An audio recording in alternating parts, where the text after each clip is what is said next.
Willkommen im virtuellen Studio Digitales Stadtmuseum Königstein mit einem Bericht in eigener Sache.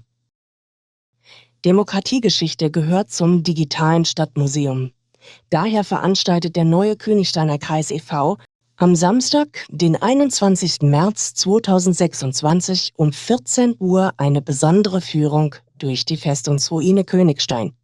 Thema: Festung Königstein, Ort europäischer Demokratiegeschichte, das Gefängnis der ersten Demokraten.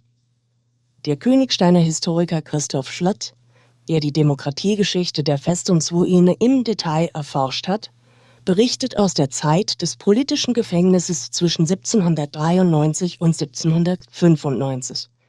Großformatige Pläne, Ansichten und Rekonstruktionen gehören ebenso zur Führung wie, kostenfrei natürlich, eine 28-seitige Informationszeitung für jeden Teilnehmer, ein Geschenkpapier Flucht von Königstein und eine kleine Auswahl von Faksimile-Drucken, darunter auch nassauische Gulden aus der Zeit Friedrich Stolzes.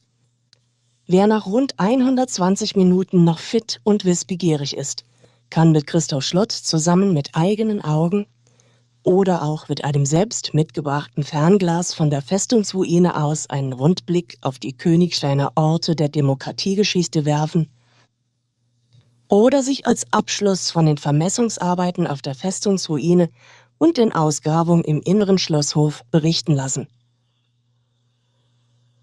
Sollte das Wetter wider erwarten schlecht sein, findet die Führung als gekürzte Variante mit weniger als 60 Minuten Zeitumfang statt. Treffpunkt ist das Festungstor außerhalb der Kasse. Die Führung ist kostenfrei, Eintritt muss entrichtet werden. Samstag, 21. März 2026 um 14 Uhr. Eine Anmeldung ist nicht erforderlich. Bringen Sie gerne Familie und Freunde mit. Und jetzt noch zur Einstimmung einige Luftbilder aus Königstein.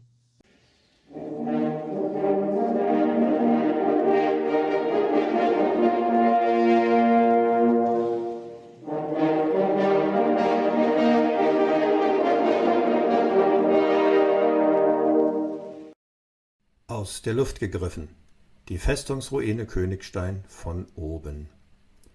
So sah sie aus, die Festung Königstein im Jahr 1795. So sieht sie heute aus, die Festungsruine Königstein im Jahr 2021. Sie wird als Burg ihren Besuchern angepriesen, aber sie ist eine Festungsruine und das sieht man auch. Vor allem, wenn man die Ansichten aus der Luft greift, was wir in den nächsten Minuten gerne für Sie tun. Also lassen Sie uns starten.